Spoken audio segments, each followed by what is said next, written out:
If you're going through a digital transformation or ERP project, chances are very high that your people are not ready. But why do I say that? That's what we'll talk about here today.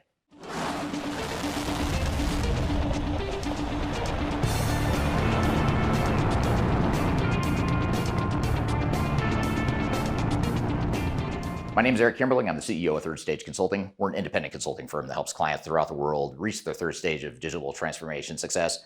And one of the services we provide to our clients is organizational change management as part of our clients' ERP implementations and other technology initiatives. And one of the common things we hear from executives and project teams all the time is change management might be difficult, but it's not going to be that difficult for us. We're different because our people are excited for this project. We have good people that are tired of the old technologies and they want to move to a new system. And on the surface, that may be true, but what I want to do today is talk about some of our client experience that demonstrates no organization is ready for the change they're about to go to, and that includes your organization. Now, before I dive into the whiteboard session I'm going to get to here today, I also want to encourage you to download our Guide to Organizational Change Management. If you're interested in change management and how to execute a solid change strategy for your organization, download this guide right here. You can download it with this QR code or the links below, and it'll give you a ton of best practices to help you through your change initiative. I want to invite you to join me and other thought leaders in the digital transformation space to Stratosphere 2025. It's an annual conference we've hosted now for 7 years in a row. It's a great event. It's live in Denver, Colorado, but we're also offering it virtually via hybrid tickets. And we're going to have a lot of different speakers here, including myself as a keynote, as well as others that you may know from the industry. And this is a perfect conference if you're interested in any sort of digital transformation, including ERP and CRM and HCM. And actually, the theme for this year's session is AI and how AI is affecting all different types of digital transformation. But in addition to AI, we'll also talk about the fundamentals of digital transformation, including program management, evaluating the right software, digital strategy, change management, process improvement, all the things you need to know to make your project successful. It's also a great way to network and learn from others. So just being part of a community that is also like-minded and going through the same things you are, that's another value. And you can join, like I said, remotely, in person, and you can also buy VIP tickets if you'd like more exclusive access to me and others from the Third Stage team and other speakers that are going to be there. So I hope to see you soon. Check out my discount code below for discounted tickets. You can go to stratosphere2025.com for more information, including the full agenda, and I hope to see you there.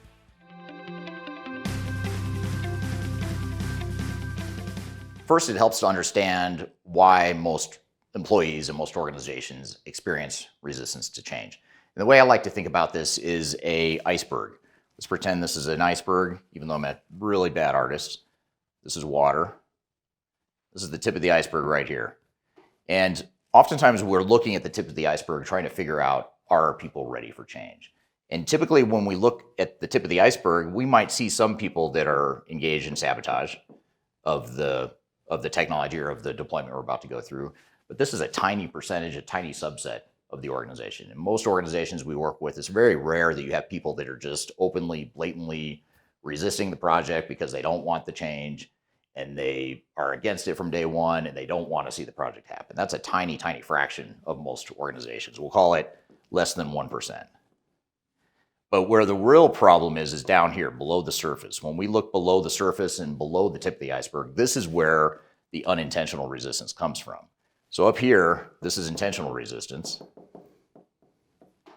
And down here is unintentional.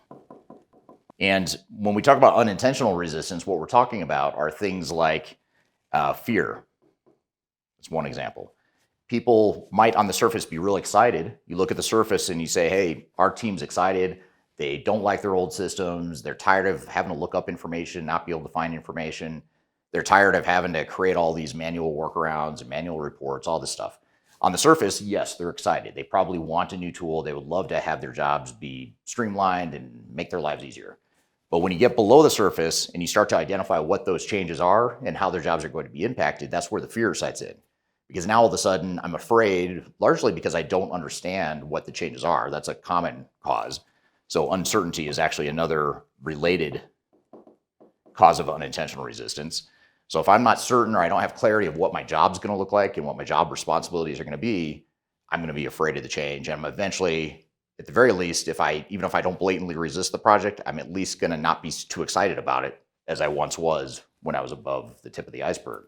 Another thing to note too, as it relates to fear, is a lot of times when we look at modern tools like AI as a good example, when you think about deploying AI agents throughout your organization, think about the impact and the fear that creates for people.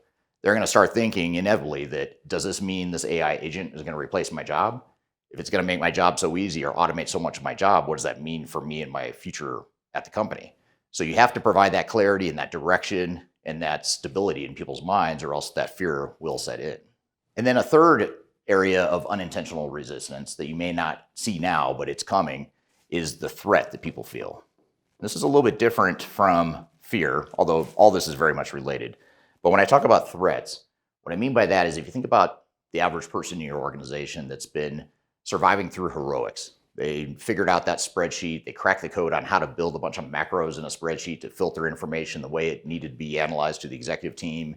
And that person has survived through heroics. They've been recognized for their efforts. And that's a core part of their identity as an employee within your organization. However, when you start thinking about how you're going to automate that person's job, and you tell that person, we're going to take that spreadsheet, we're going to move it from your desktop, and we're going to put it in a modern ERP system, and it's going to be centralized, you're not going to have to use that spreadsheet anymore, and it's going to automate a big part of your job, that's where the threat starts to kick in, because that might be the best thing for the company. But as an individual, if I took pride in creating that spreadsheet 10 or 20 years ago, and for 10 or 20 years, I've been recognized for all my great accomplishments using that spreadsheet. If you take that spreadsheet away, even if I'm going to have a better job going forward, and I just don't know it yet, right now I'm worried that I don't have that same value to the organization. So these are just a few of the things that you have to understand from an organizational psychology perspective as it relates to why people resist change. So what I want to do next is talk about how technology and digital transformations in general impact organizations and people in particular within the organizations.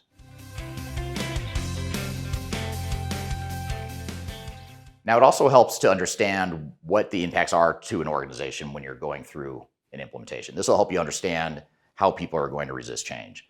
And the way we typically tackle this is you look at different parts of your organization. You look at sales, you look at finance, maybe you have a warehouse, procurement, all these different departments and work groups.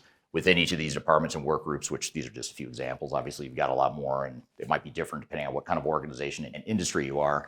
But in general, if you just take these 4 examples, you'll see that there's going to be impacts to these people in different ways, and we have to understand what those impacts are. Sales, for example, a common point of resistance is now we're asking them to enter information that they didn't have to before.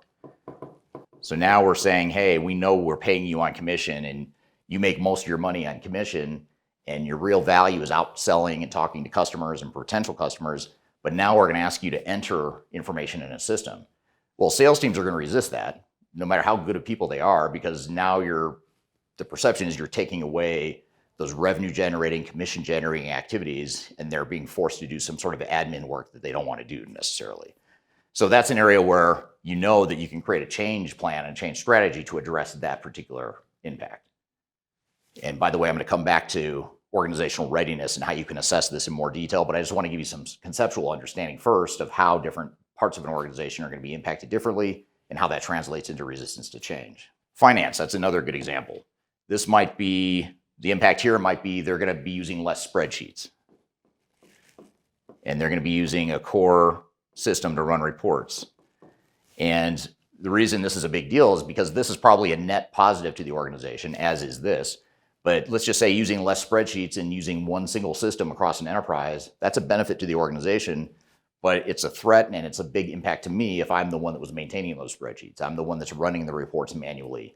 I'm the one you come to every time you have questions around data or whatever. So I feel valuable, but now this impact is going to disrupt my feeling of self-worth in the organization, and that's going to cause some issues and some pushback and some confusion around what my job is going to look like going forward. Warehouse, similar thing. I mean, if we're asking warehouse people now to start scanning a barcode or entering information in a system every time they pick, pack, or ship a product, that might be a change. Or even if you're just switching the system that they were using before, these are warehouse people that aren't necessarily tech savvy, or they're not doing that job because they like using computers necessarily. They probably like the work they're doing and may not like the fact that now they have to track information differently in a new system. So in this case, even just a new system could affect an organization pretty significantly. And then procurement, that's another example where access to more information makes all the procurement officers more effective. And now my knowledge of individual suppliers and all that tribal knowledge I've accumulated over the years isn't quite as valuable, because now every person in the procurement department has access to the same information. They understand the supplier scorecards and other aspects of the procurement role. And it sort of takes away that feeling of importance as it relates to that. So these are really small examples, and every organization we work with is going to have dozens, if not hundreds, of examples just like this. They're going to cause impacts that are very disruptive and can create a lot of fear and lack of readiness within an organization. So next, I'll talk about how readiness is affected at different stages of a project, and then I'll get into what you can do about it and how you can conduct an organizational readiness to better understand and tackle some of these challenges. The last thing I want to talk about before we get into organizational readiness and how to assess and tackle readiness issues is to understand how change impacts ebb and flow throughout the duration of a transformation. So let's start with the major phases of any project. There might be different terms that your organization or your project team is using, but in general, when going through a transformation, there's a handful of things that every company is going to do. So in general, when you're going through a transformation, you're going to start with the design of the future state. This is your future state processes, your future state technologies, the way the organization is going to be designed. You're going to get into building technology. So this is where your system integrator or your vendor starts configuring and customizing, developing the solution from a technical perspective. Then you get into testing. This is where the user acceptance testing comes into play, and people will get their hands dirty and play around with the software, test it out, make sure it works the way it needs to.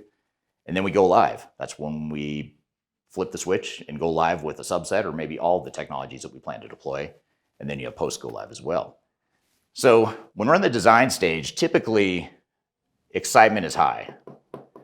It's through the roof. People are excited that finally we're getting this new technology that's so much better than our old legacy system. So again, gets back to that tip of the iceberg concept I mentioned earlier in the video, where on the surface, it looks like everything's going great.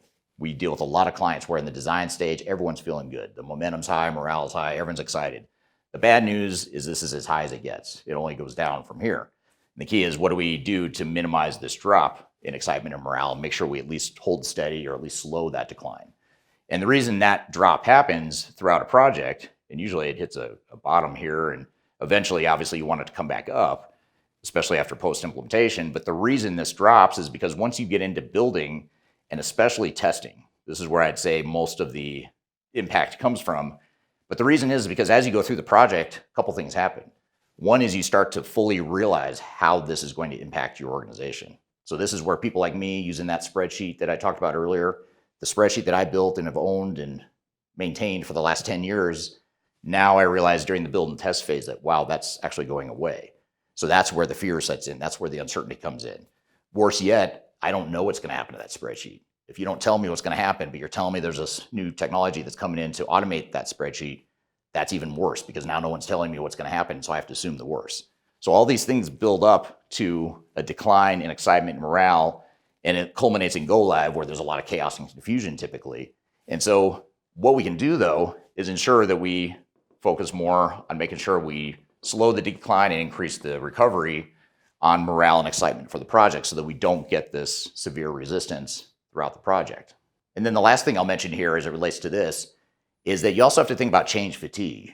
As the project is going, let's just say this is a 2-year project for a mid-size organization. 2 years here. And the first couple months, everyone's excited, everyone's refreshed, feeling good, see the long-term vision, everything's great. But by year 1, 18 months in, 24 months in, people are getting worn down because of all the issues we've talked about as far as concerns and fears, but also just there's a lot of risks and challenges and problems to address. These projects are not easy. They're pretty dirty and messy at times. And your project team and your employees start to get worn down over time. And that's another reason why that excitement and that resistance kicks in. So what I want to do next then is talk about what do we do about all this? So we understand why there's resistance, but how do we know what exactly it is? And how do we tackle it? And how do we mitigate that risk? And that's what I'll talk about next. So what do we do? How do we tackle change resistance and the problems that we are going to inevitably face from an organizational change perspective? Well, the key here is to conduct an organizational readiness assessment. So what is an org readiness assessment? Well, there's 2 prongs to it. First is a quantitative assessment, And this is what we do in form of surveys. These are quantitative anonymous surveys. It's much like what a lot of you might do, which is employee engagement surveys. A lot of times HR departments will send out employee engagement surveys just to get a pulse on how people are feeling, what morale is like, that sort of thing. That's a subset of what these org assessments do. But it's also looking at the indicators of organizational change problems and resistance to change. For example, when we do these anonymous surveys, which by the way, we don't know who's saying what, we ask people to rate different questions on a scale, on a sliding scale. So we force them into a kind of a quantitative number, even though it's somewhat subjective, we still force them into a number. But we ask a bunch of questions that gives us a pulse of the organization. And with that large amount of data from every organization, we can compare how you compare to other organizations, but also how you compare to different departments within your own organization. So for example, your sales team might be more of a red flag than your finance team or vice versa. So we really have to look at these surveys as a way to understand things like what's the level of collaboration within your organization. If there's a feeling or perception that the collaboration is low and you're implementing a new ERP system, that's a disruption, that's a change impact, that's a potential source of resistance because now you're encroaching on my space because I used to work in a silo. Now everyone has visibility into what I do and the things I do affect other people and I have to change my job as a result. So there's just a lot more impact and potential for resistance.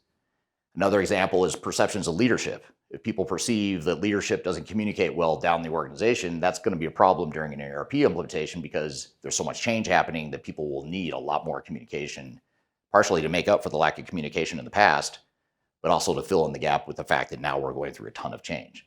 So those are just a couple of things we look for in the quantitative survey results.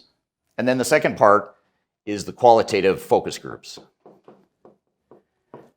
So this is not anonymous, obviously. This is where we meet in person with small samples from different departments or locations in an organization, just to understand how this project will likely impact that group, as well as what some of the cultural or subcultural aspects of that different department or location are.